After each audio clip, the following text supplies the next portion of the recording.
Bonjour à tous, il est 18h30 précise. Bienvenue dans ce Talkiji numéro 9. Je vais sans tarder vous annoncer le programme de ce Talkiji numéro 9 qui sera consacré à l'e-sport et aux jeux vidéo. On fera forcément, comme toutes les semaines, un petit point d'étape sur le Tour de France de Mariam. On retrouvera ensuite notre invité de la semaine. Notre invité, c'est Vras. Il est ancien coach de l'équipe de France d'Overwatch, mais il est toujours coach professionnel de jeux vidéo. Vous pouvez d'ailleurs lui poser dès maintenant vos questions dans le module de chat de Twitch. Si vous voulez, on prendra quelques-unes de vos questions. On aura le coup de cœur ensuite de Mamadi, l'actu croqué par Shan, et il y aura un chien en star. Je veux rien dévoiler, mais il y aura un chien.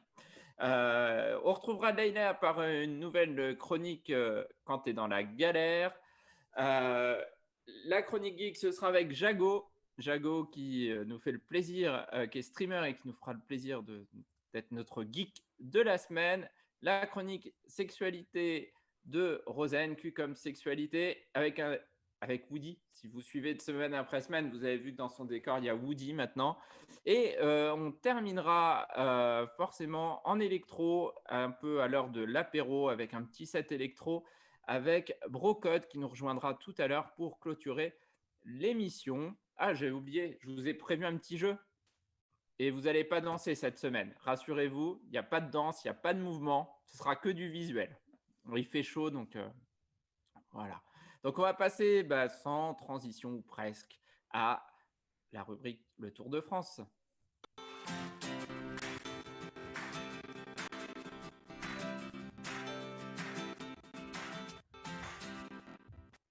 Le Tour de France sur la route de Ligy, où chaque semaine on suit le périple de Mariam.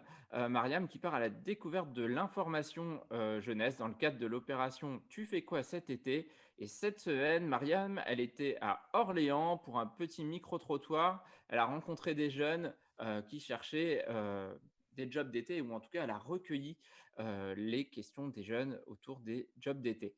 La petite pastille vidéo tout de suite et on se retrouve juste après.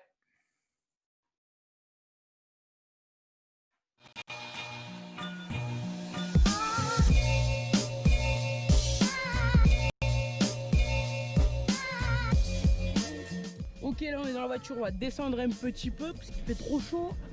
Regardez-moi ce temps. Aïe aïe aïe. Bonsoir Paris. Ça va l'Olympia?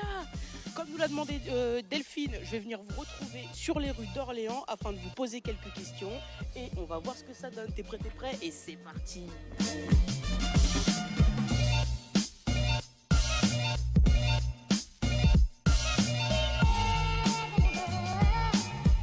Salut, comment ça va? Ça va, merci. Vous avez quel âge? Moi j'ai 16 ans. 15 ans. J'ai 20 ans. 18 ans. 17 ans. Est-ce que tu as trouvé du travail pour cet été? Moi je suis en bac pro en alternance. Ouais, lundi j'ai un entretien à Intermarché. Inch'Allah, on va faire des doigts pour toi. Pour les 2 mois de vacances. Moi je travaille aux boucheries. Et t'as trouvé staff comment? Ça fait déjà 1 an que j'ai trouvé staff en apprentissage. Je suis en train de chercher. Je contacte les agents d'intérim. Chaque semaine, pour l'instant, un coup il y a, un coup il n'y a pas. Donc pour l'instant, j'ai pas encore trouvé, mais je pense que d'ici août, j'aurai trouvé quelque chose. Et vous pensez pas que depuis le Covid, c'est compliqué de trouver du taf? Il y a mort, il n'y a que dalle. Ah ouais, là c'est la merde. Ouais, faites des efforts, il y a des primes de 8000 balles pour les jeunes. Pour les apprentissages, pour aller en milieu professionnel, c'est beaucoup plus compliqué. Pour la rentrée, ça m'a pris 3 mois avant de trouver mon travail, mon apprentissage. Question bonus, le lait avant ou après les céréales? Le lait, c'est après. Moi je dis après. Avant, c'est sûr. Avant. Après les céréales. Il n'y a pas de lait pour moi.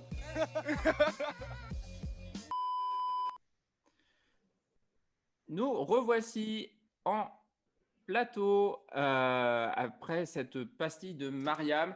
Alors, si vous, comme les jeunes qu'on a pu voir dans la vidéo du côté d'Orléans, vous êtes à la recherche d'un job d'été, il n'est pas forcément trop tard. C'est vrai que s'y prendre plus tôt, c'est mieux, mais rendez-vous dans les criges, dans les biges, les piges. Il y a peut-être encore quelques jobs dans l'agriculture ou en intérim. En tout cas, les animateurs information jeunesse sont là pour répondre à vos questions. Si vous voulez découvrir la suite des aventures de Mariam, vous pouvez vous connecter sur la chaîne YouTube Info Jeune. Vous retrouverez différentes petites pastilles vidéo des aventures de Mariam. On a un extrait, nous, chaque semaine dans Talkie, mais 3 fois par semaine, vous pourrez retrouver les vidéos de Mariam. Eh bien, on dit bonne route à Mariam qui était sur d'autres routes de France, mais qu'on retrouvera la semaine prochaine. Et on va faire un peu de place pour notre invité maintenant.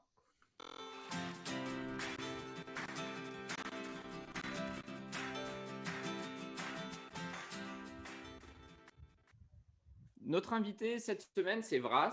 Bonjour Vras. Et bonjour. Alors, je vais, comme tout le monde, me lancer dans ta présentation. S'il y a des erreurs, tu me coupes. Tu as 26 ans, mais ça, on l'a vérifié juste avant, donc normalement, c'est bon. Tu es ancien head coach de l'équipe des Angry Titans sur Overwatch. Ensuite, tu as été head coach de l'équipe de France d'Overwatch en 2019. Ouais. Ça veut dire sélectionneur de l'équipe de France aussi ? Exactement. Sélectionneur et entraîneur. Voilà, alors donc j'aurais fait mon premier champion du monde et mon premier sélectionneur d'équipe de France en moins de 3 semaines. C'est un véritable exploit dans Talkie. J'attendrai pour verser ma petite larme. Et actuellement, tu es coach professionnel sur Valorant, toujours. Exactement. Et coach pour les Angry Titans, si j'ai bien suivi. Exactement.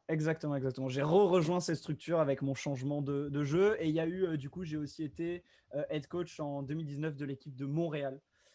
Une équipe américaine pour qui j'ai bossé pendant 6-7 mois, entre 2019 et 2020. Alors, question la même pour tout le monde dans Talkie. Tu fais quoi, toi, cet été ? Oh, je bosse. Et là, d'ailleurs, t'es en pause. Il n'y a pas vraiment de vacances, là. Surtout dans l'e-sport, il n'y a pas vraiment de vacances. Non, moi, là, je bosse énormément parce qu'en fait, là, actuellement, je monte mon équipe sur Valorant. Donc, je sélectionne mes joueurs. C'est en ce moment même. C'est ce que je fais là sur ces derniers jours, ces dernières semaines. Donc, en fait, je bosse à plein temps là sur tout l'été. Et je pense, peut-être, je prendrai un peu de vacances fin août. Mais là, en tout cas, sur tout le mois de juillet et d'août, c'est beaucoup de boulot et ça ne s'arrête pas vraiment. Alors justement, c'est quoi le quotidien d'un coach professionnel d'e-sport ? C'est du recrutement en ce moment. On t'envoie des CV, c'est sur Twitter, tu regardes des matchs, comment ça se passe en fait ? Alors du coup, là, pour sélectionner les joueurs, ce que je fais, c'est que pour mon quotidien, en tout cas actuellement, je contacte en effet des gens, soit que j'ai rencontrés par des contacts, soit en effet que j'ai rencontrés sur Twitter ou sur des streams sur Twitch, ça peut être le cas aussi, ou encore plus par les résultats qu'ils ont pu faire et du coup par des contacts soit de leur agent, soit directement de eux, parce que je les connais aussi d'avant, certains, il y a certains que je connais d'Overwatch, il y en a certains que je connais de Valorant depuis le lancement du jeu. Donc voilà, c'est beaucoup de contacts de plein de points différents, plein de sites différents. Et du coup, je mélange un peu tout ça, je les contacte, je leur propose de venir essayer de s'entraîner avec nous, voir ce que ça donne. Et ensuite, une fois que ça s'est fait, je décide ou non, après plusieurs entraînements, si je garde tel ou tel joueur ou non. Et voilà. Donc, c'est plutôt vraiment une phase de prise d'information dans plein de sites différents et ensuite une phase d'entraînement avec ces joueurs-là pour voir comment ça pourrait fonctionner en équipe. Alors moi, en préparant l'émission, j'ai découvert qu'il y avait des gens qui mettaient leur CV sur Twitter, par exemple, en disant j'ai joué dans tel truc. Pour moi, il y avait un peu des messages codés. En tout cas, j'ai découvert l'âge, les jeux, et Free Agent. Donc ça, c'est les joueurs libres. Ça ressemble vraiment au basket ou au football, par exemple. Sauf que c'est sur Twitter. C'est exactement ça. C'est un peu le LinkedIn de l'e-sport. C'est un peu Twitter. Ça permet souvent de se mettre en avant. En fait, la communauté e-sport, de manière générale, sur tous les jeux, est beaucoup présente sur Twitter. Donc, en fait, c'est souvent le meilleur endroit pour pouvoir relayer ces informations-là, relayer soit son CV, soit en effet juste mettre quelques lignes en disant, voilà, je suis libre, j'ai telle et telle expérience, j'ai tel âge, je suis capable de faire ça, ça et ça. Envoyez-moi un message et on voit ce qu'on peut faire. Et c'est souvent, il y a beaucoup de gens qui font ça. Après, c'est pas spécifique que à Twitter, mais on va dire que c'est une base très intéressante. Donc, on a parlé d'agents, on a parlé de joueurs, on a parlé d'entraîneurs. elle est composée comment une équipe aujourd'hui de professionnels d'e-sport? Parce que peut-être qu'il y a des adultes ou des parents qui nous regardent. Oui, il y a des équipes professionnelles d'e-sport aujourd'hui en France, ça fait quelques temps, et qui sont structurées, mais elles sont structurées comment? Quel métier on a dedans en fait? Alors, ça varie beaucoup, comme dans le sport traditionnel, on va dire, entre une petite équipe professionnelle et vraiment une grosse structure professionnelle, il va y avoir des changements. Mais on va retrouver pas mal de choses, mine de rien, et de plus en plus, en fait, au fil des années, de plus en plus de choses viennent s'ajouter. Donc, bien évidemment, on a les joueurs qui peuvent varier de 1 à 6 ou 7 en fonction des équipes, en fonction des jeux.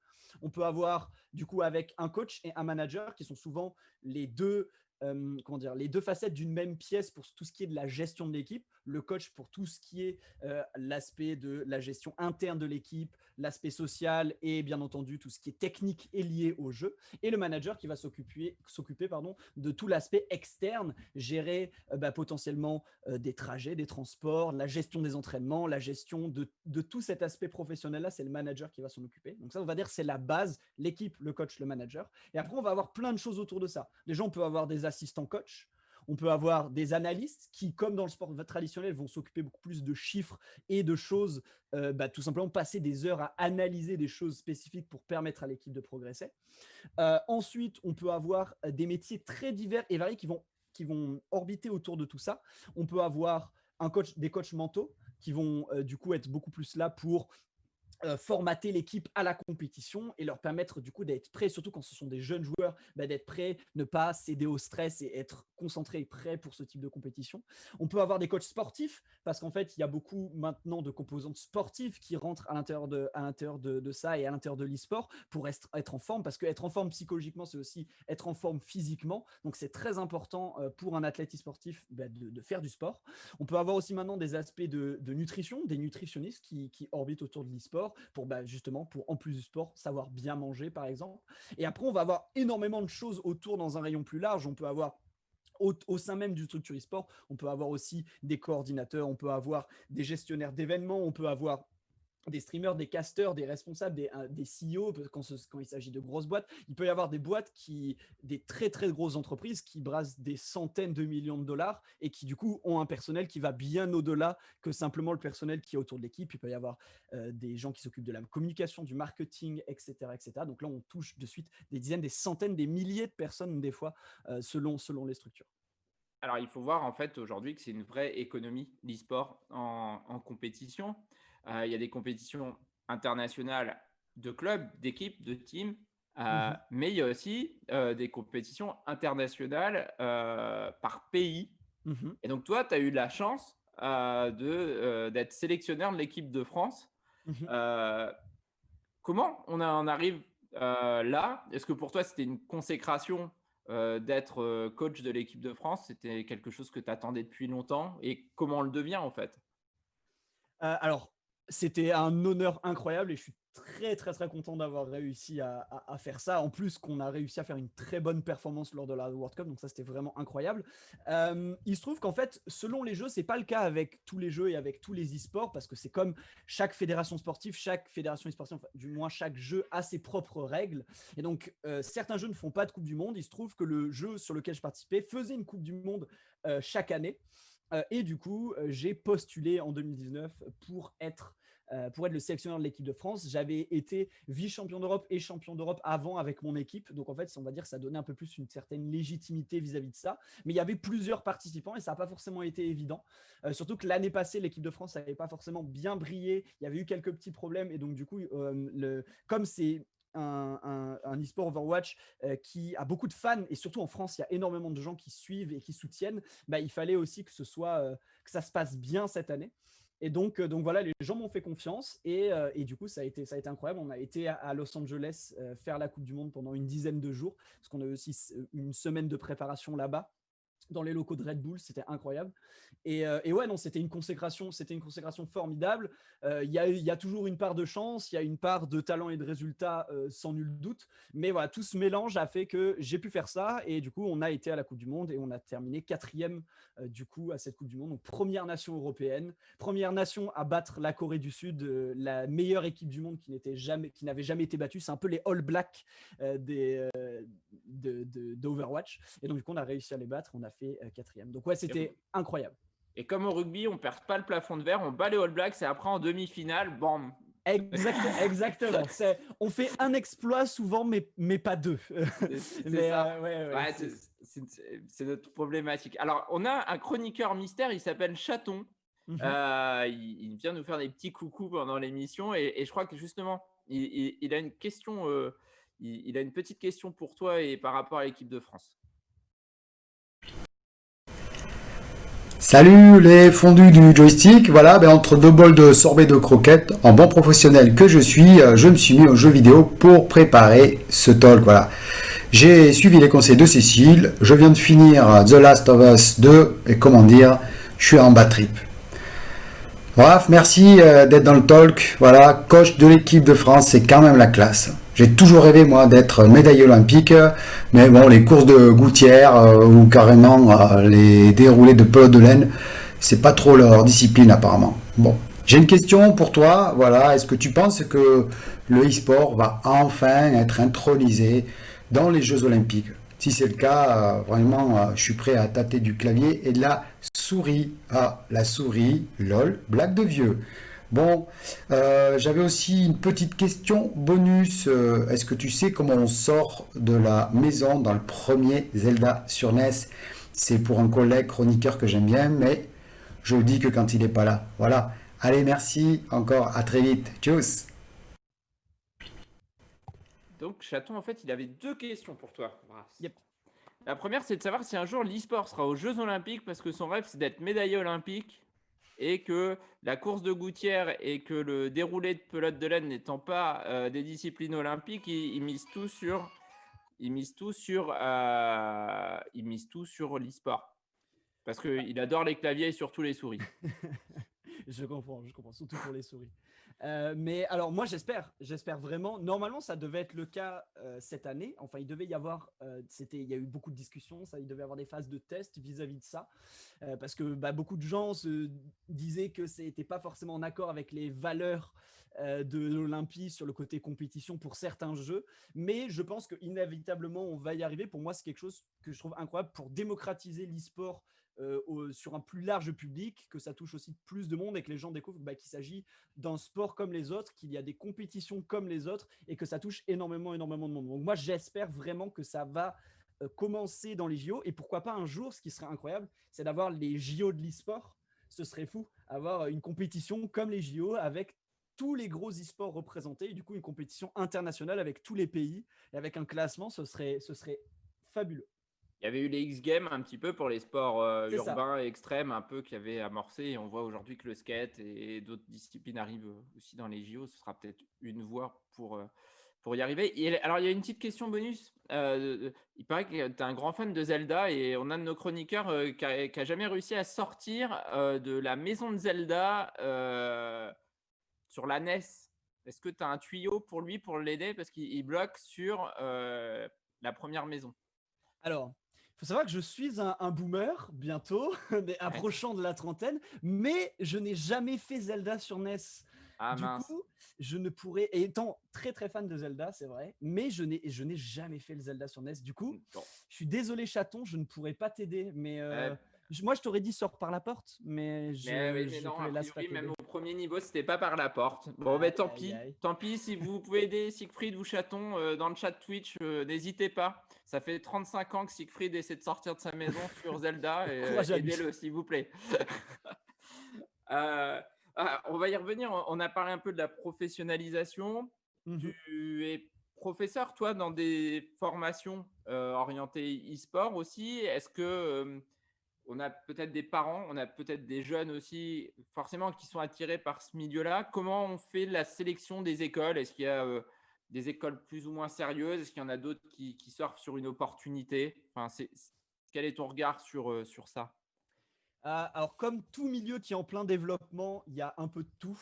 C'est ça, on est passé par par différentes phases où on a vu beaucoup d'arnaques, on a vu des gens qui essayaient de profiter un peu de tout ça, mais c'est comme tout, ça dure jamais longtemps et en fait, en ce moment, on rentre et on est rentré depuis maintenant quelques années dans une phase de professionnalisation de la scène et de ce sport-là.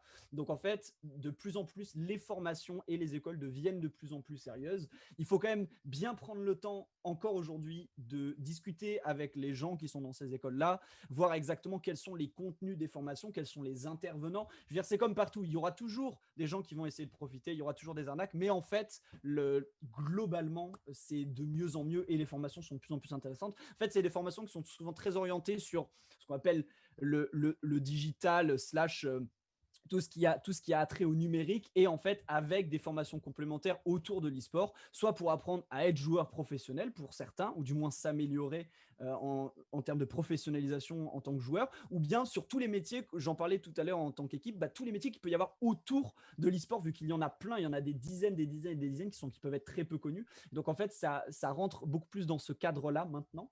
Donc ouais, je pense que ça se professionnalise, je pense que c'est de plus en plus intéressant et que ces formations-là deviennent de plus en plus cadrées, mais bien entendu, il faut prendre le temps de lire les informations exactement pour pas se faire avoir et pas faire de bêtises sur ça.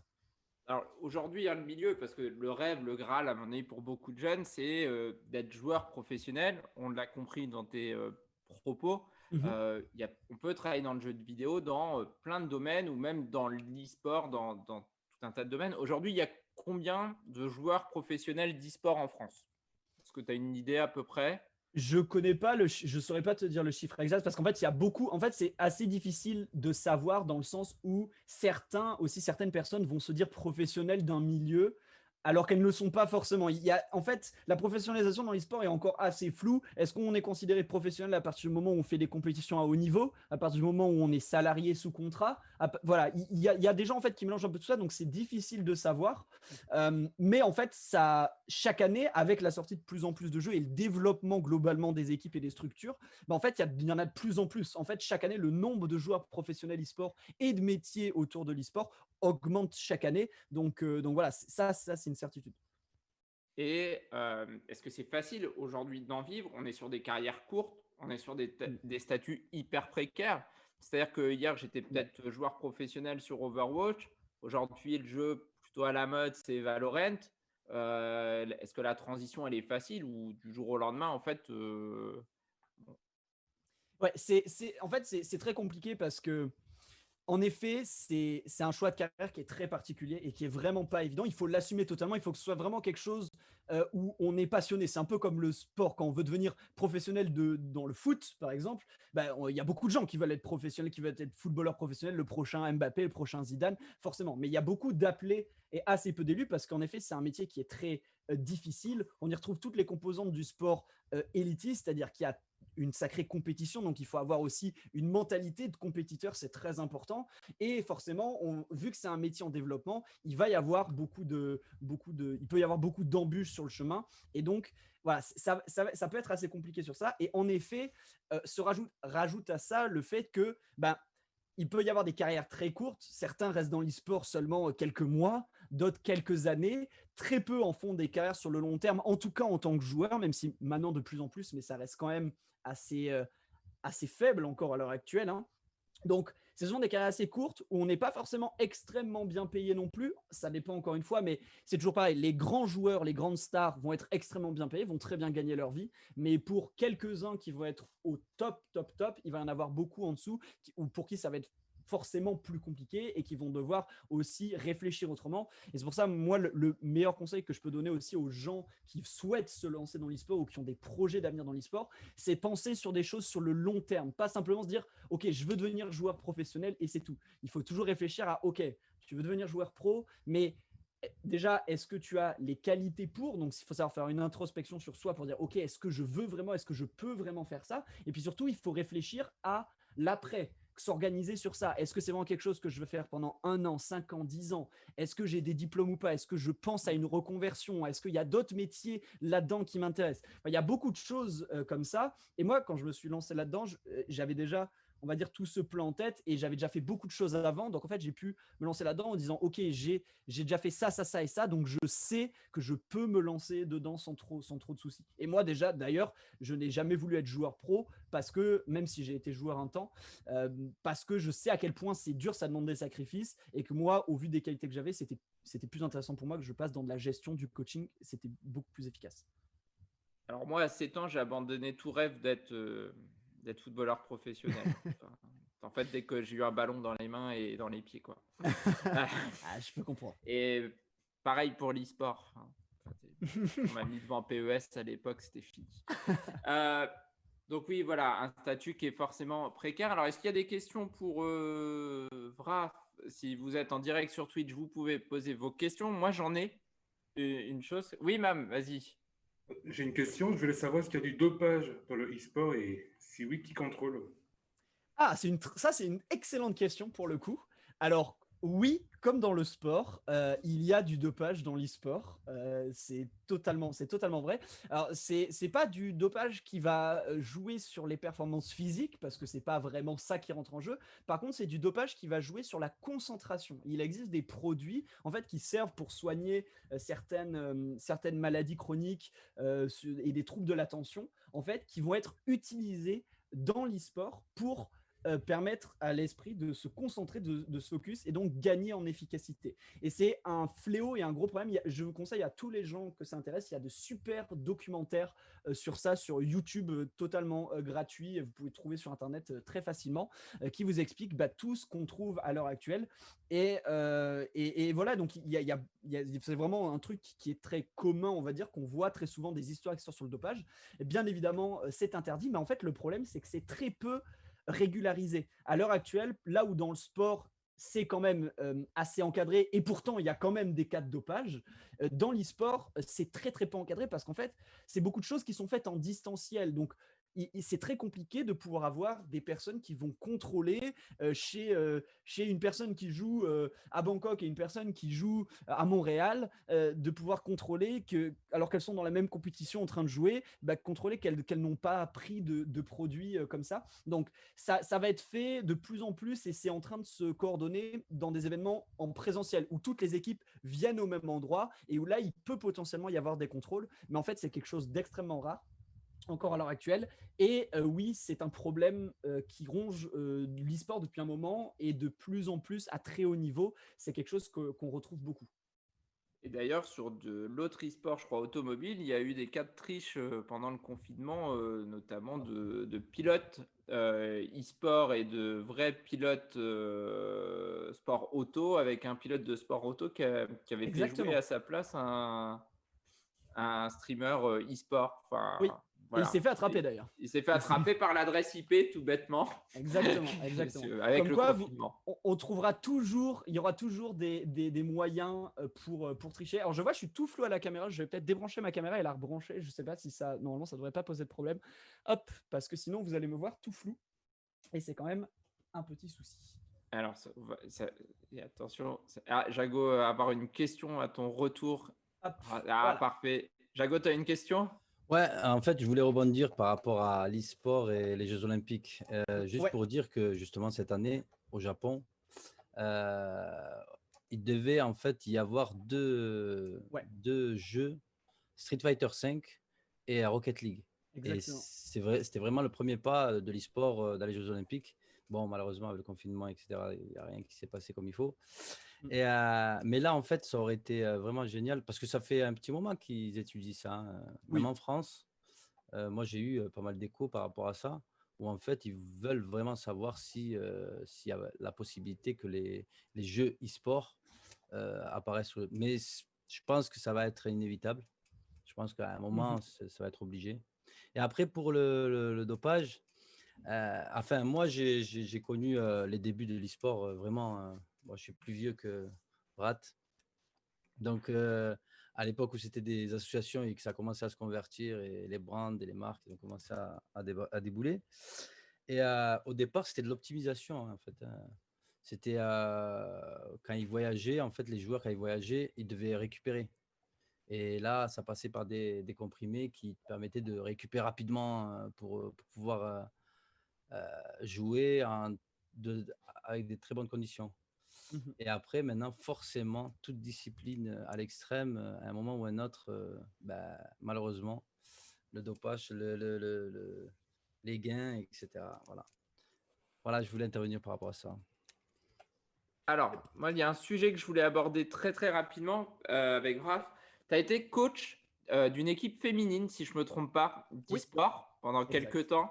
Et moi, je m'interrogeais sur la place des filles dans l'e-sport aujourd'hui. On sait que c'est très très compliqué aujourd'hui. On est quand même dans un monde de l'e-sport qui est très masculin.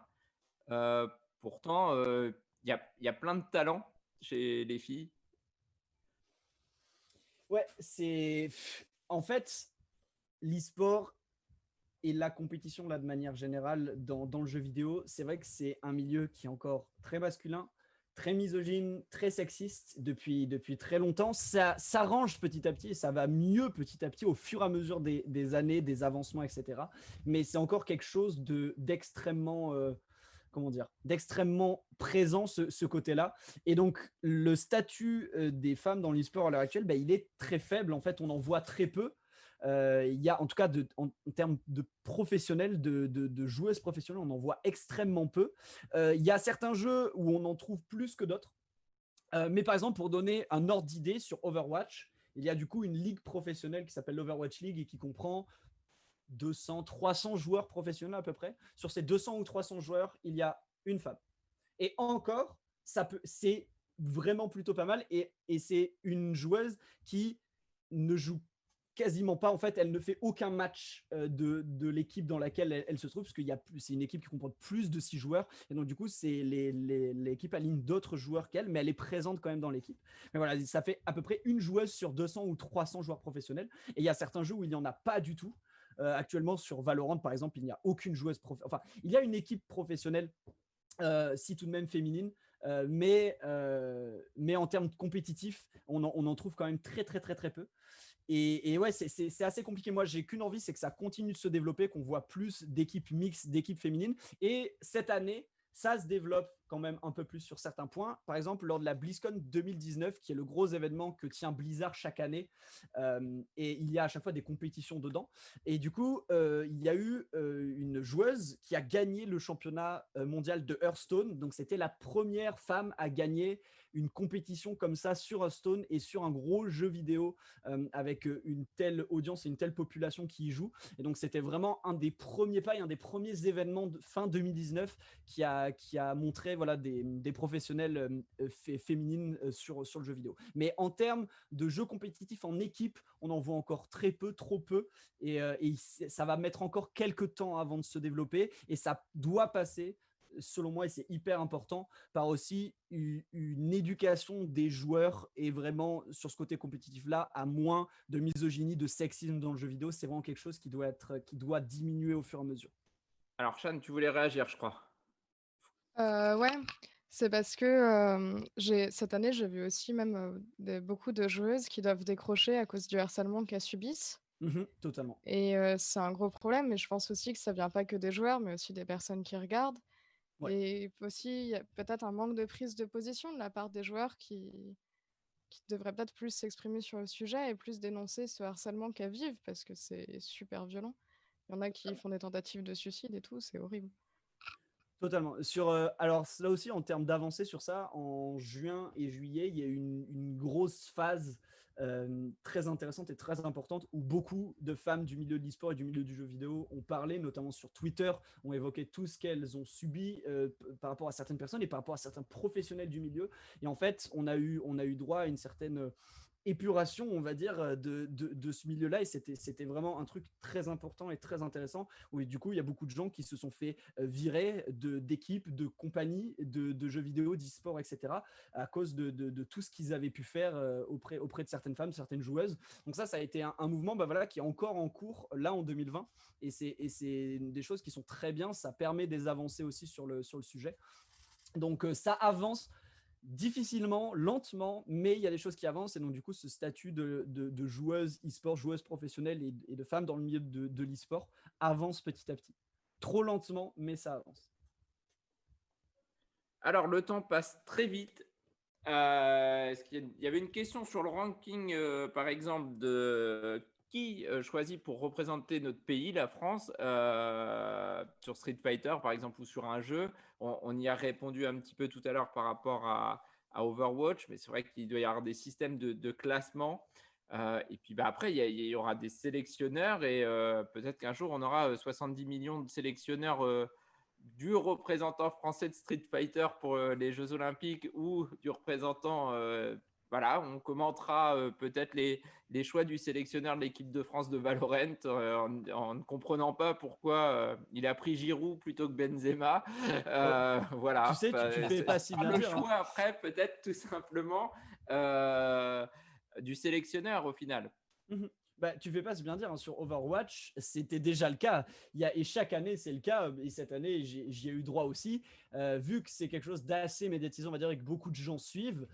Par exemple, la page officielle Twitter de l'équipe de France d'Overwatch, c'est presque 40 000 personnes qui suivent juste français ou francophones. Du coup, il y a beaucoup de gens qui réagissent à ça, beaucoup de gens qui commentent. Et donc, forcément, il y a énormément soit de choses positives, soit négatives. Pourquoi est-ce que tu as pris tel joueur? Pourquoi est-ce que tu n'as pas pris lui? Donne-nous des explications, etc.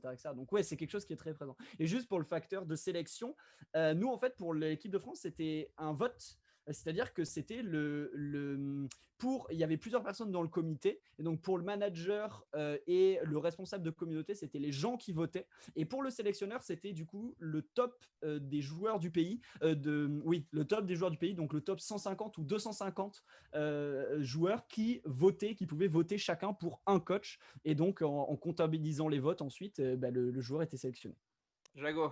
Ouais, justement, moi j'ai participé à la Coupe de France de Street Fighter. Et justement, c'était en fait la personne qui a organisé le tournoi, elle a choisi plusieurs villes de France et elle a demandé à chaque ville de réunir sa meilleure équipe. Et en fait, au final, ils étaient obligés de réunir les meilleurs joueurs de la ville s'ils voulaient gagner. Et en fait, ça s'est fait. Et moi, j'ai été sélectionné parmi les joueurs de Toulouse. Et on a fait le tournoi. Et il y avait vraiment, quand on est arrivé dans le tournoi, à Paris, au Grand Rex, il y avait vraiment les meilleurs joueurs de France. Donc, en réalité, ils ont bien fait les équipes parce qu'on a rencontré les meilleurs joueurs de France et je les connaissais quasiment tous. Et c'est une méthode. Et peut-être que le gagnant, le finaliste, en fait, représentera, enfin l'équipe finaliste, l'équipe qui gagne le tournoi, représentera peut-être ou les 4 équipes, parce que ce jour-là, je suis arrivé en quart de finale et j'étais bien content. Mais parmi les 4 finalistes, enfin les 4 équipes les plus fortes, peut-être construire une équipe la plus forte de France et attaquer le monde. Alors sûrement dans certains jeux individuels, ce système, peut-être que dans d'autres où c'est par équipe à 3, à 4, peut-être qu'il y a des complémentarités. Alors là, je ne sais pas, hein, mais ça dépend les jeux, c'est vraiment technique, mais je sais. Ça dépend les jeux là. Ouais. Donc on se donne rendez-vous pour le Talkiji 87 où on commentera la sélection de l'équipe de France d'Overwatch peut-être ou de Valorant. Bref, le temps passe très vite. Je sais que tu étais en pause. Le devoir va t'appeler. Exactement. Un grand merci d'être venu merci parler un peu d'e-sport dans Talkiji. Bon courage pour la suite. Merci ta carrière de coach sur Valorant. Bon recrutement pendant l'été. Et donc là, tu vas partir un peu à l'étranger ou l'équipe que tu as, elle est d'Allemagne, si je ne me trompe pas? Exactement, je vais normalement, du coup, comment ça va s'organiser, c'est que ça doit être prévu comme ça, en tout cas vers la rentrée, de partir en Allemagne. Si tout se confirme exactement comme ce qui était prévu, on va relocaliser toute la team en Allemagne à Krefeld, du coup dans les locaux de l'équipe, avec la Gaming House, etc., pour pouvoir travailler tous ensemble là-bas, sur place. C'est l'objectif. Super, un grand merci. Merci. Plaisir. Merci beaucoup, au plaisir. Et puis bonne fin de journée, bonne fin d'émission à tout le monde. Et puis à la prochaine. Merci. Merci, au revoir tout le monde. À plus. Bonne journée. Et on va passer dans quelques secondes au coup de cœur de Mamadi.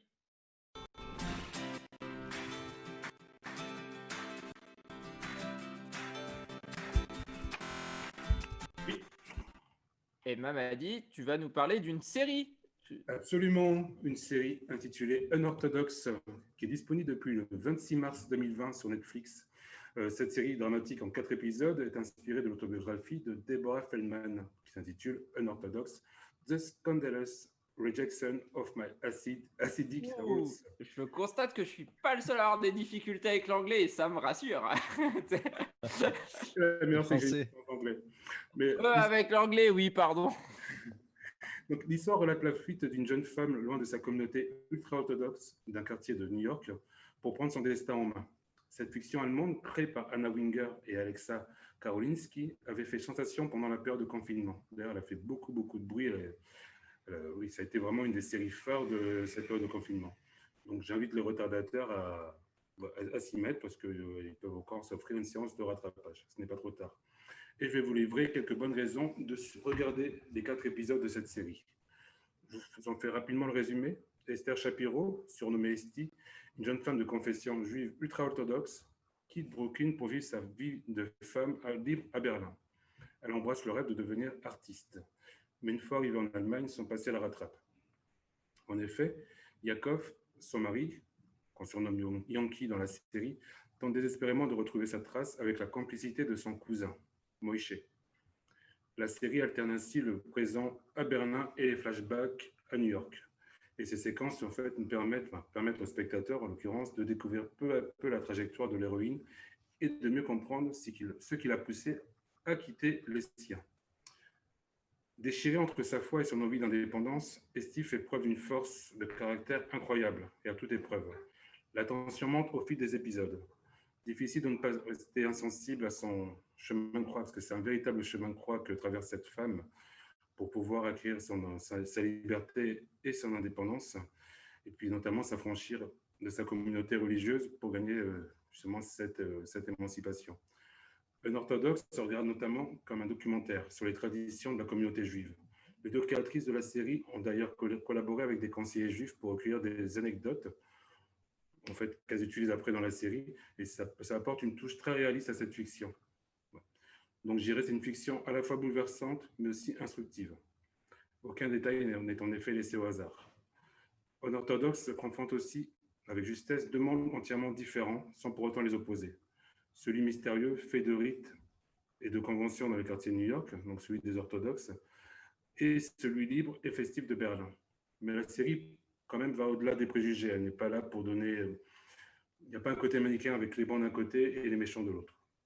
Et à noter qu'une partie du dialogue se fait en yiddish. Voilà, mais je vous rassure, ils sont traduits. Ça, c'est pour l'anecdote. Donc, j'appréciais notamment la portée universelle de cette série intimiste, car le parcours d'Esti peut en effet résonner en chacun de nous, notamment dans la manière dont la pression de la culture d'une communauté peut nous empêcher de tracer notre propre voie et nous empêcher de nous accomplir aussi et aller au-delà de nos rêves et de nos idéaux. La mise en scène est sobre, pour ne pas dire classique, mais là aussi est vraiment prenant. Il est poignant, j'ai trouvé le rythme assez haletant et la tension monte au fil des épisodes. Franchement, c'est prenant. Et puis, voilà, en quelques mots, quand même, évoquer la performance incroyable de l'actrice, donc Shira Haas, dont les émotions à fleur de peau crèvent l'écran.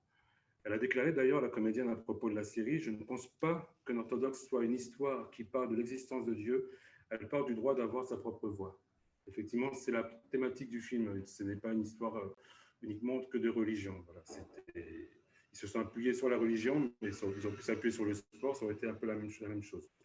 Et pour ceux qui souhaitent approfondir la dimension historique de la série, je vous invite à regarder le making-of qui est aussi disponible sur Netflix. Il dure une 20aine de minutes. Donc, les séquences sont racontées par l'équipe de la série ainsi que Deborah Feldman, dont la série a été adaptée avec brio. Donc, je vous la conseille fortement. Donc, c'était un vrai coup de cœur pour Unorthodox. Il y en a parmi vous qui l'ont vu ou pas? Non, encore. du tout. Non, du tout. Même pas le titre, d'ailleurs. Bon, ben voilà, c'était le conseil de Mamadi. Si vous ennuyez ce week-end, c'est 4 épisodes, donc ça va aller assez vite. Ça fait un grand film, en fait, quasiment, au format série. Merci, Mam. Avec plaisir. Et puis, juste après le petit jingle, on va retrouver le croc actu de Shan. J'avais promis des chiens. Ils arrivent.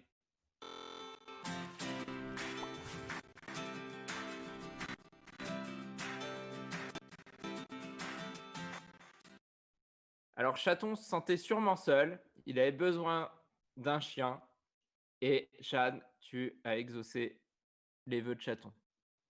C'est pas vraiment moi, hein, c'est le Premier ministre britannique surtout, qui, en fait, il a clairement décidé de faire la gueule à son patrimoine culturel, puisqu'il a fait la gueule à Willy Wonka et à Charlie et la chocolaterie, en mettant tout le pays à la diète. Donc il nous explique ça dans une super vidéo sur son compte Twitter, où il promène son chien qui a l'air de bien faire la gueule.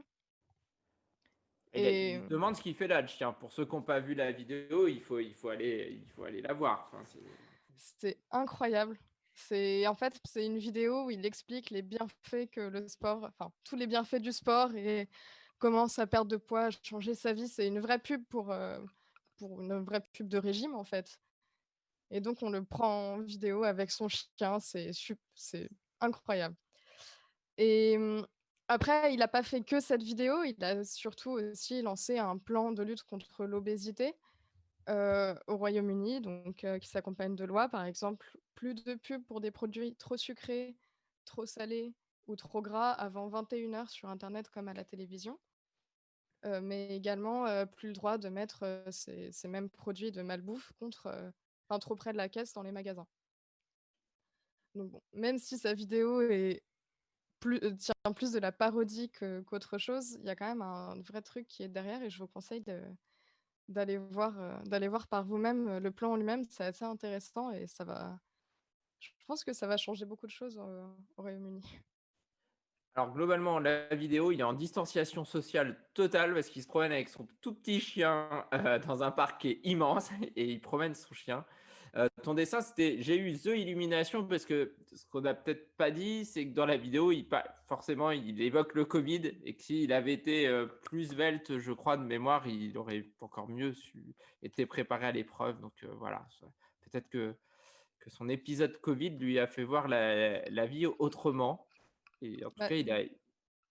Ouais, justement, il le dit. Il dit que, avant, il avait des propos super violents sur tout ce qui est attaque à l'industrie de la malbouffe. Et ensuite, dans la vidéo, il dit que depuis qu'il a eu le Covid, qu'il s'est retrouvé en soins intensifs, il a réalisé que les choses étaient différentes, qu'il fallait changer les choses. On ne sait pas trop si c'est une pub de régime ou une pub pour une secte. À suivre en tout cas sur la malbouffe au Royaume-Uni. Est-ce que ça va être suivi d'effet ces annonces et comment ça va être vécu par nos amis anglais? Merci Shan. Alors on vous le dit, hein, pour le moment on n'a pas reçu de carte postale, mais si vous voulez repartir avec le dessin original de Shan, vous pouvez envoyer des cartes postales dans le cadre du carte postale challenge. Vous pourrez aussi être présent avec nous dans l'émission pour poser vos questions en direct à l'invité. Voilà, et Shan se fera un plaisir. Mais pour le moment, elle garde ses originaux, ce qui est très bien aussi. Et on va retrouver Leïla après le petit jingle pour sa galère.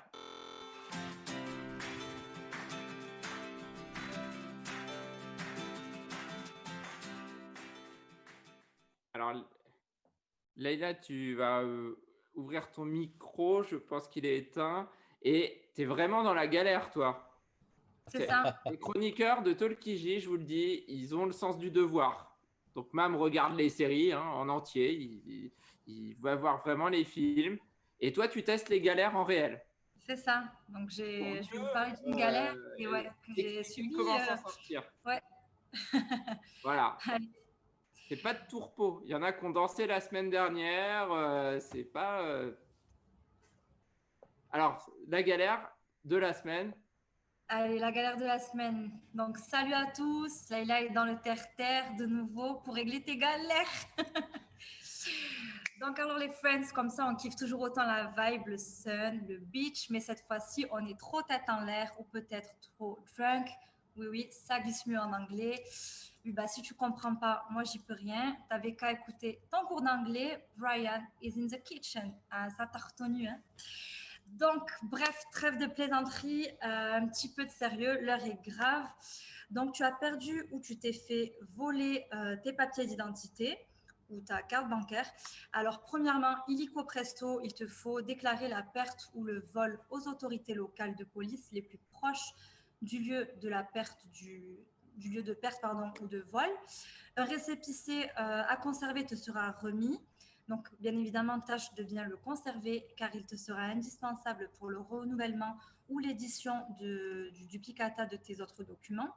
Il est valable 2 mois et tiendra lieu le cas échéant de permis de conduire. Et puis juste aussi, voilà, pour l'anecdote comme ça vaut mieux pour toi de faire cette déclaration si tu veux éviter que tes papiers d'identité se retrouvent dans les mains d'une personne mal intentionnée et qui aura l'idée de faire usurpation de ton identité et que tu te retrouves dans une galère chelou qui pourrait être bien plus compliquée et plus grave qu'un problème administratif si tu vois de quoi je veux parler. Voilà. Et donc, s'il s'agit d'une perte ou d'un vol de ta carte bancaire, donc ce dont j'ai été victime moi-même mardi, j'en suis ravie. Donc, fais opposition, ce qui va annuler la validité de ta carte. Donc, cela se fait auprès de ta banque. Donc, j'espère que tu as bien le numéro de ton conseiller. Tu sais, celui qui t'appelle quand tu es à découvert. Oui, on a tous connu ça, fais pas vanne. Donc, pour toi qui nous regardes depuis l'étranger, car tu nous kiffes un peu trop, en cas de perte ou de vol de ton passeport, puisqu'il y a ça aussi, tu peux rester vivre dans ce pays, c'est la seule solution à envisager. Ben quoi, tu voulais te changer les idées, tu voulais des vacances, ben t'y voilà. Non, je plaisante bien entendu. Voilà, donc rends-toi au plus vite au consulat français. Là-bas, on se chargera donc de te remettre un laissez-passer valable pour un aller simple en France ou un passeport d'urgence d'une validité d'1 an si tu dois te rendre dans un autre pays. Voilà. Heureusement, n'empêche que les administrations pensent à tout. Hein. Ouais. Respect, les amis. Donc, maintenant, on va aussi parler d'autres... Non, pardon. Pour toi, petit ou petite maniaco, j'allais oublier ça. Je sais que toi, tu penses avoir une solution pour ne pas avoir affaire à ce type de situation. Oui, ben, j'y viens. Donc, à titre préventif, les têtes en l'air et les drunks, comme on disait tout à l'heure, pensez donc à ne pas stocker tous vos justificatifs d'identité au même endroit. C'est valable pour les clés d'ailleurs. Donc, on garde bien ça en tête. Et petit plus, garde des photocopies, pourquoi pas, de tes titres d'identité, soit sur ta boîte mail ou autre, avec toi, pour, voilà, ça pourra toujours servir. Et ça, on sait très bien que ton téléphone, alias ton bigot, tu ne le perdras jamais parce que tu es un petit geek. Quoi, tu as aussi perdu ton téléphone? On te l'a volé? D'accord, ok. Bah là, après, si tu es trop tête en l'air, moi, je ne peux rien pour toi. Attention, mais j'y viens quand même. Première démarche à faire si tu perds ton téléphone ou si on te le vole là aussi. Donc, pense à bloquer ta ligne en contactant ton opérateur téléphonique. S'il s'agit d'un vol, porte plainte, bien entendu, auprès d'un service de police toujours ou de gendarmerie le plus proche. S'il s'agit d'une perte dans le métro, bus, etc., pense à contacter la société en charge de ces transports en question. La plupart des mairies ou des services de transport possèdent un service objet trouvé, ce qui peut être utile si une personne est assez honnête pour te ramener, bien sûr. Et comme je sais que les maniacos m'attendent encore au tournant, j'ai encore l'astuce prévention pour éviter d'en arriver là. Tu peux conserver le numéro IMEI de ton téléphone. C'est un numéro à 15 chiffres que tu peux obtenir en composant le étoile dièse 06 dièse sur le clavier de ton mobile avant d'avoir perdu, bien sûr. Ou il est également inscrit sur l'étiquette de ta batterie ou l'emballage d'origine de ton téléphone. Donc voilà, donc ce numéro en plus peut être demandé lors du dépôt de plainte. Donc ça vaut le coup de garder l'emballage du téléphone. Voilà, mais bon, après, voilà, comme je disais, dans le délire, si tu perds ton chéquier, tes clés, ta tête, ben là, moi, je peux plus rien pour toi. Hein. Je pense que tu as réellement un souci de mémoire, donc c'est plus de mon ressort. Donc, big up, les amis. C'est tout pour moi. Merci, Leïla. De rien, avec plaisir. Tu vas retrouver ta carte. Non, mais c'est bon, du coup, c'est bon. En fait, la personne me l'a ramené. Ah. Il y a un petit coup de bluff derrière, un petit coup de pression, donc on me l'a ramené. Mais du coup, j'avais fait opposition, comme je l'expliquais dans les démarches juste avant. Donc, du coup, elle ne me sert plus à rien. Je suis dans l'attente de recevoir la nouvelle. Donc, d'ailleurs, si vous avez affaire à ce type de situation, ben, sachez que voilà, vous allez devoir attendre normalement une petite semaine avant qu'on vous renvoie la carte. Donc, en gros, ça va vous permettre de faire des économies. J'avoue que c'est le cas pour moi, mais ça me frustre un peu. Tant pis, pas de resto ce week-end. C'est ça. Il faut se faire inviter. Exactement. Super, et ben je vais vous proposer un petit jeu moi maintenant très très rapide et c'est les jeux surprises après le jingle.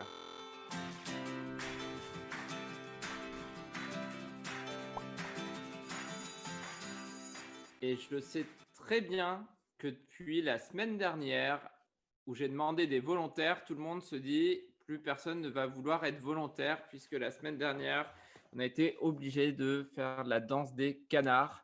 Donc j'ai choisi cette semaine que vous participiez tous. Comme ça, il n'y a pas de jaloux. Vous allez pouvoir aussi, on va afficher le module de chat de Twitch, participer à mon jeu. Mon jeu, c'est des rébus en emoji avec des noms de jeux vidéo. Je vais vous présenter les rébus et il va falloir trouver de quel jeu vidéo il s'agit. Attention, vous pouvez ouvrir vos micros, hein, les chroniqueurs, pour répondre. Donc on peut jouer nous aussi. Bah oui, vous pouvez jouer, c'est parti. Mon premier rébut, le voici. C'est un jeu vidéo. Hein. Et même on voit qu'on t'aide. Hein. Attention. Alors. Mario Kart. Oui, bien joué Laïla, 1 point. Non mais en vrai, j'ai même pas réussi à cause du rébut. C'est la voiture. C'est la voiture. C'est la voiture. C'est le seul jeu que tu connais. La voiture et la banane, c'est tout. Ah bah voilà, bah c'est normal. Attention, bon, je vais en faire un. Allez. Il y en a en hommage aux invités. Hein. Street Fighter. Bien joué, Jago. J'aurais été déçu que ça se passe pas comme ça. Attention, celui-là, c'est le niveau plus. Celui-là, il est en hommage à un de nos invités. Allez, oui, bien joué. Overwatch. Eh oui, Over et Watch, la montre. Overwatch. Ah ouais. Et le dernier, attention, pour ceux qui n'ont pas encore trouvé.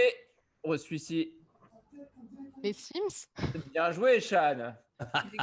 C'était les Sims. En fait, c'est les illustrations, en fait. C'était ma petite pause récré. Oui, il y a des gens qui me disent trop facile sur Twitch. Bah, c'est pas si facile que ça. Bon, merci à vous. Et on va enchaîner avec Jago juste après. Jago la légende, j'ai envie de dire, d'après ce que je dis sur Twitch. Juste après notre petite jingle.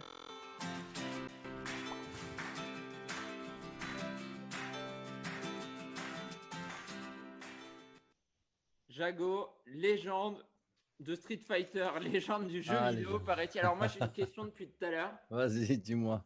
Les lunettes. tu prenais... Ah non, pas les lunettes. Arrête. Non. Ça m'a même pas... T'as envie de me non, demander. Même pas. Tu jouais avec qui à Street Fighter? Avec tout le monde. Ah, tu prenais n'importe quel. Mon perso. Fétiche. Mon perso. Alors, le plus... celui que j'ai joué le plus, c'est Guile. Et c'est vrai qu'à l'époque où je jouais Guile, tu vois c'est lequel? Celui-là qui c'est le militaire, il envoyait des boules de feu, lui. À cette époque-là, quand je jouais Guile, j'étais un très bon joueur. En France et peut-être même en Europe. Ouais. Et donc, tu vas nous parler de quoi, toi, Jago?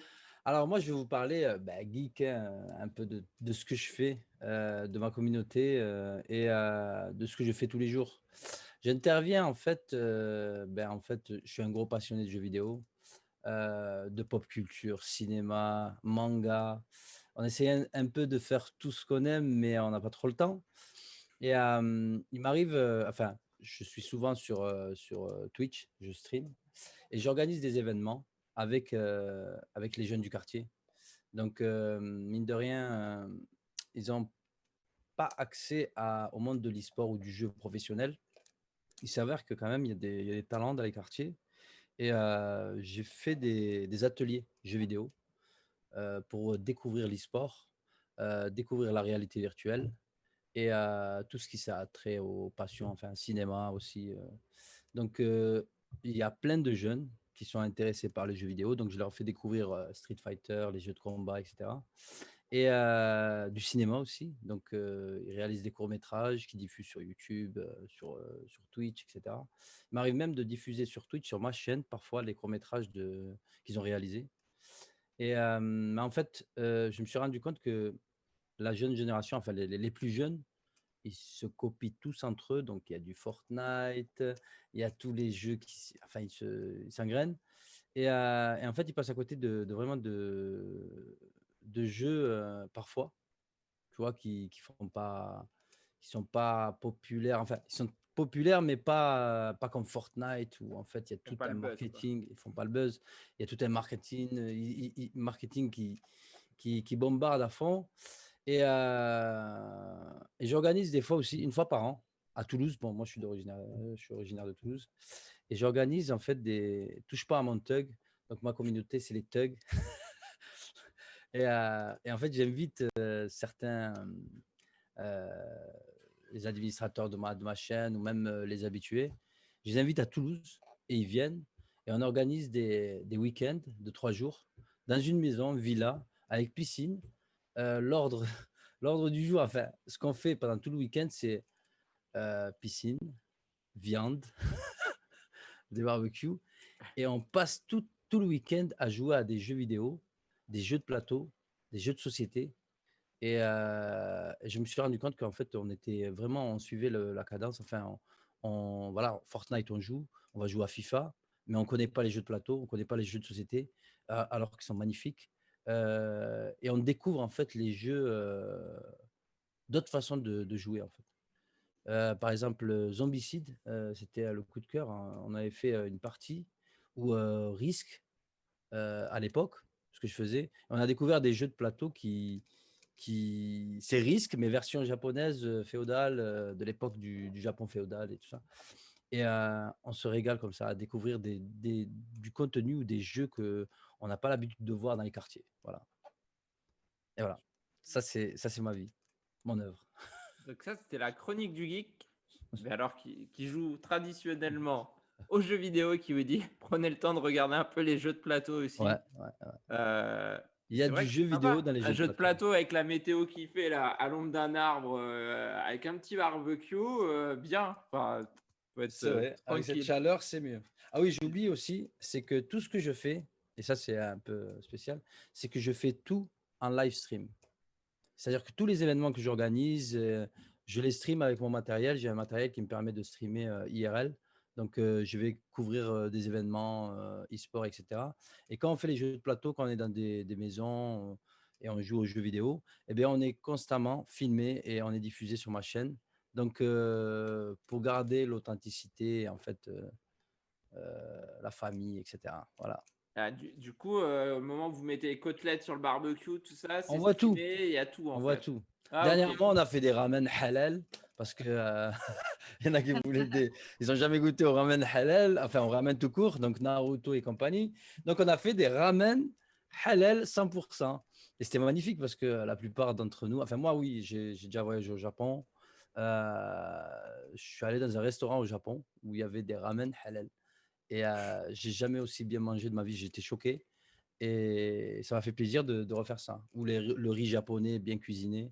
Donc, merci à Jedaurus. Jedaurus, c'est une personne qui nous accueille chez lui et qui nous prépare ses recettes. Vu l'heure, tu vas nous donner faim. Ouais, vu l'heure, c'est ça. Hein, Ah, mais ça tombe l'émission bien. a terminé, on va avoir faim, tout ça. Bon.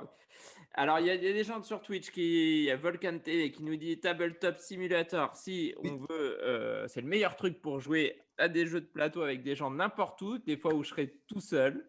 Extraordinaire. On a bien faim. Merci, Jago. En tout cas, on peut te retrouver sur ta chaîne Twitch. Oui. Jago le War, mais le mieux c'est de regarder comment ça s'écrit sur la Jago le War. page. Voilà, c'est ça. Jago le War. Ce sera le plus simple. Et après le petit jingle, on va retrouver la chronique Q comme sexualité.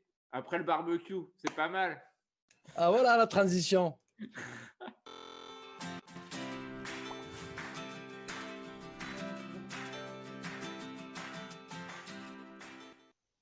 Et c'est Rosen qui va parler de sa rubrique. Et il y a Woody qui est là depuis le début. Il est là. et qui m'interpelle. On va bientôt Ouais. savoir pourquoi Woody est là. Oui, ouais, et entre autres, oui, effectivement. Alors, du coup, moi, j'ai décidé ce soir de vous parler des textes de loi un petit peu farfelus qu'il existe dans le monde. Puisque le temps, moi, de mes animations, pour parler de sexualité, j'aime bien quelquefois croiser toutes les informations et du coup, ça peut donner ça. Donc là, on parle des textes de loi farfelus, mais ça peut être aussi des légendes urbaines, mais il y en a qui sont réelles dans le lot.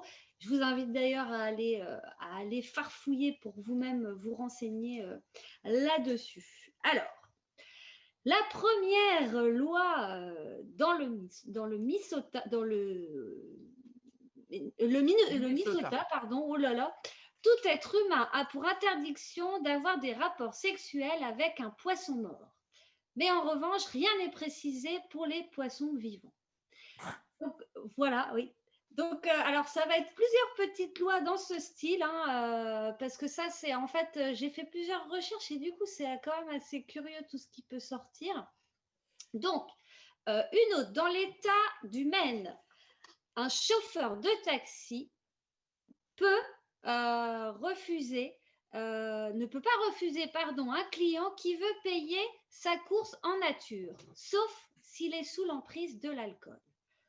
Oui, là encore, quelque chose d'assez... Pourquoi tout bon chauffeur de taxi du Maine a des éthylotests en stock dans son véhicule? Oui, alors, tu as ça ou alors tu peux te demander effectivement si tu es chauffeur de taxi dans l'état du Maine, qu'effectivement tu as bien choisi pour certaines raisons d'être chauffeur. Ou alors tu offres avec la course un petit apéritif, comme ça tu es tranquille. Pas Et bête. du coup, C'est pas bête, pas payé ça. qu'en cash. Mais carrément. Alors, on a encore, pendant ce temps-là, à Connorsville, dans l'État du Wisconsin, un homme ne peut pas tirer au pistolet pendant que sa femme a un orgasme. D'où Woody en décor. C'était pour ça. C'était le petit... le petit clin d'œil. Donc voilà, donc on ne peut pas tirer du pistingue pendant que sa femme a un orgasme, mais tout le reste du temps, il n'y a pas de souci visiblement. Sinon encore, nous pouvons trouver, alors en Pologne, il est interdit d'avoir des relations sexuelles plus de 2 fois avec des animaux. En effet, le faire 1 ou 2 fois reste encore toléré. Mais au-dessus, ça ne le fait pas. Sinon, nous avons également en Floride, il est interdit d'avoir des relations sexuelles avec un porc-épic. Donc, je pense que la situation s'est forcément posée à un moment donné et une loi a été obligée de paraître, donc avec un porc-épic. Sinon, la loi... Pour le reste, ça va. Écoute, c'est ce que je me suis posé comme question et j'ai pas trouvé de réponse. Mais il doit piquer quand même. C'est clair. Mais visiblement, tout est possible. Sinon, une loi stipule que les gynécologues masculins du Bahreïn, à chaque fois j'ai du mal, en Moyen-Orient, peuvent donc exercer mais ne peuvent pas observer directement le sexe de leurs patientes. Ils doivent donc passer par l'intermédiaire d'un miroir, ce qui est un petit peu plus compliqué. Donc, voilà en gros une petite dernière. Donc, j'ai du mal d'habitude, j'ai mes papiers, mais là, je passe en numérique et j'ai du mal.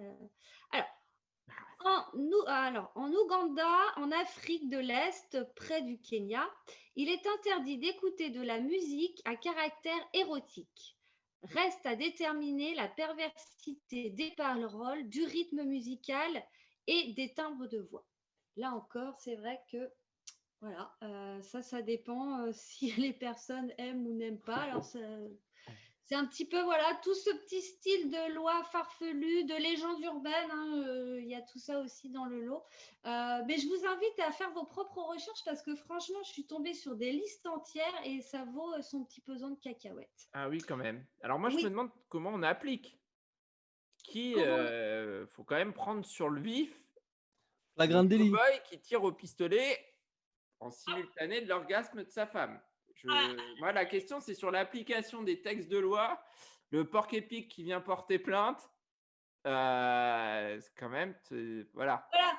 Bah, après, effectivement, plusieurs questions se posent. Ouais, là, bon, enfin, moi, j'ai rigolé en faisant la chronique, mais oui, toute question se pose à savoir comment ça peut arriver qu'on en arrive à là, ouais, effectivement, ouais. Mais il y en a plein d'autres, il y en a plein d'autres. Mais là, je n'ai point le temps.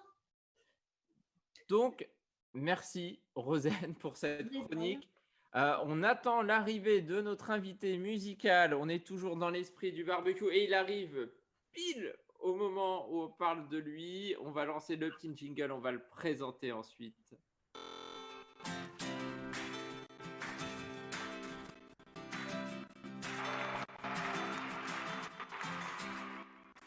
Et donc, c'est Brocode qui va terminer ce Talkiji avec un peu d'électro. Alors, on a parlé de barbecue, on a parlé de beau temps, tout ça. Donc, pour les gens qui nous regardent, qui sont en terrasse, qui ont chaud, tu vas pouvoir faire un petit mix, mais juste te présenter peut-être.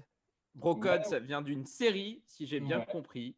Ouais, c'est ça, tout à fait. Ouais, ça vient de la série How I Met Your Mother.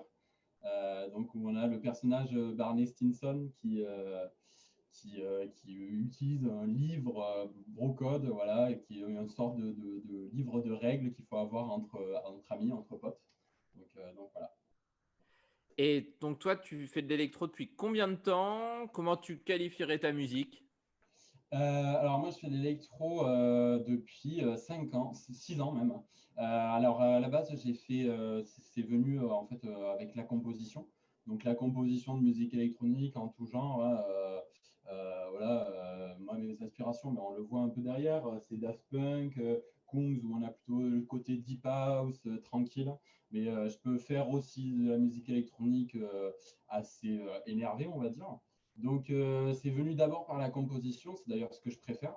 Et puis ensuite, grâce notamment à une petite association albigeoise qui s'appelle Complot sur le campus et qui organise un festival, voilà, je leur glisse un petit coucou. J'ai pu mixer plus régulièrement, m'entraîner et donc faire vraiment du live. Donc ça fait depuis 2 ans. Voilà. Super. Et cet été, tu as des dates? Ça se passe comment pour toi? On peut te retrouver? C'est vrai qu'en ce moment, le mixer de l'électro, c'est un petit peu compliqué pour se produire. C'est très compliqué, notamment, moi je suis dans le sud-ouest, donc dans le sud-ouest, on a beaucoup de fêtes de village et du coup, j'avais quelques dates. Mais malheureusement, coronavirus, donc tout a été annulé. C'est trop compliqué en fait d'organiser quelque chose, un événement avec du public. Ça serait possible, mais avec de l'alcool, avec beaucoup de monde, c'est impossible de tenir les distanciations en fait et les règles. Donc voilà, tout a été annulé malheureusement. Donc pour l'instant, rien du tout. Donc, si on veut t'écouter, ça va être en direct maintenant. Sinon, on te retrouve sur SoundCloud, on te retrouve sur les réseaux sociaux. C'est ça, ouais. Il suffit de taper Brocode sur SoundCloud, Instagram, YouTube aussi, Facebook, et tout est quanti. Et c'est à toi maintenant de mixer et de clôturer ce Talkiji. C'est ça. Hop.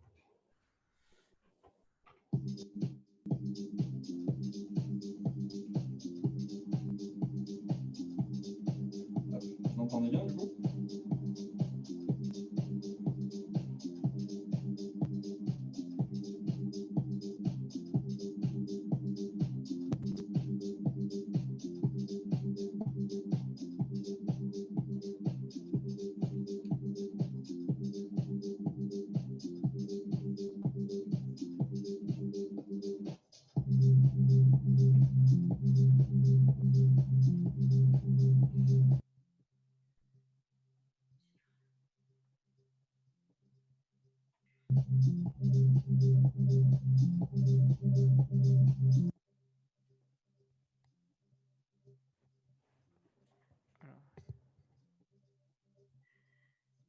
a des sauts de son.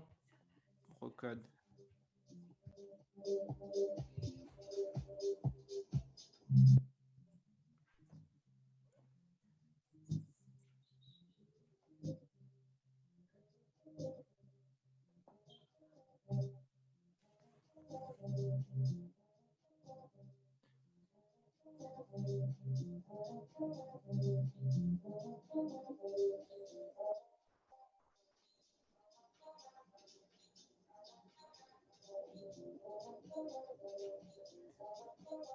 If you gonna be a boss, be a boss.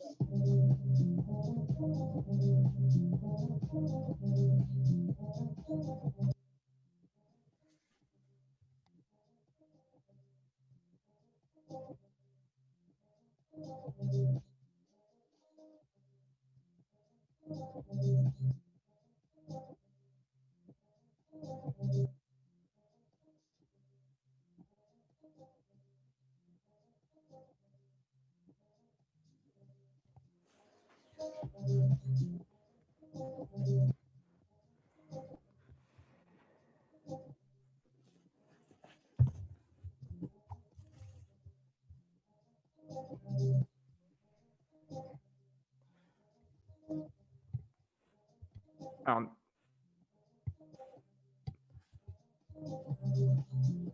on a des petits c'est sauts compliqué de là. son, me Ouais, dit-on c'est en compliqué. régie. On n'entend rien. On a des petits sauts de son. Alors, Procode, je ne sais pas si tu nous entends. Oui, on a des petits sauts de son. Par moment, quand tu es dans les basses.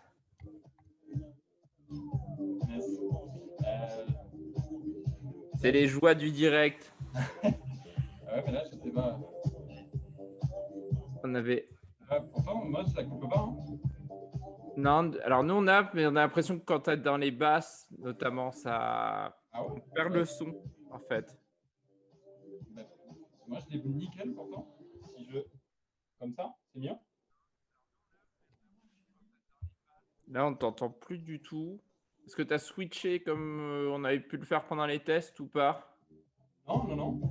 Non? Non. Non, j'ai rien changé. Donc là, c'est mieux pour nous. On entend un peu le son là. D'accord. Comme ça, c'est bien? Là, c'est bien.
each other, put away our problems, or whatever it is.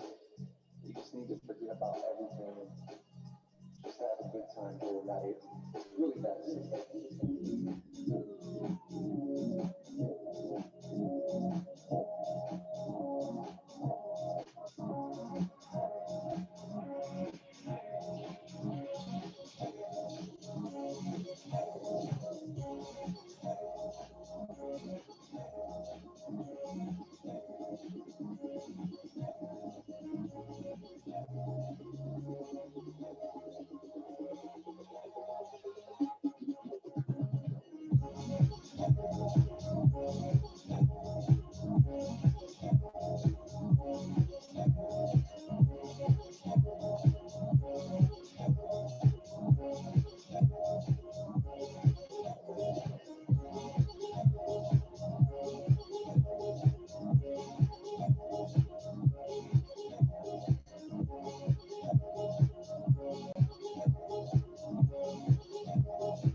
Quelques notes de musique de Brocode qu'on va se quitter.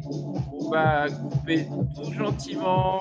On va vous donner rendez-vous jeudi prochain pour le Talkiji numéro 10 en direct à 18h30.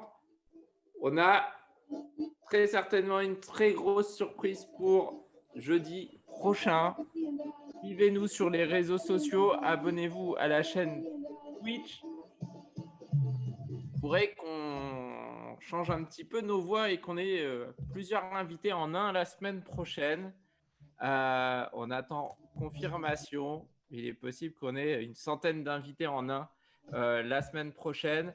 Donc, restez connectés sur les réseaux. On se donne rendez-vous autrement jeudi. On sera déjà au mois d'août. On sera le 6 août à 18h30 en direct sur Twitch et sur Facebook. Abonnez-vous si vous voulez être au courant de notre invité. On finit légèrement en musique. On vous dit bonne semaine, bonnes vacances à ceux qui s'en vont. Je pense à Rosen, à dans 3 semaines. Salut.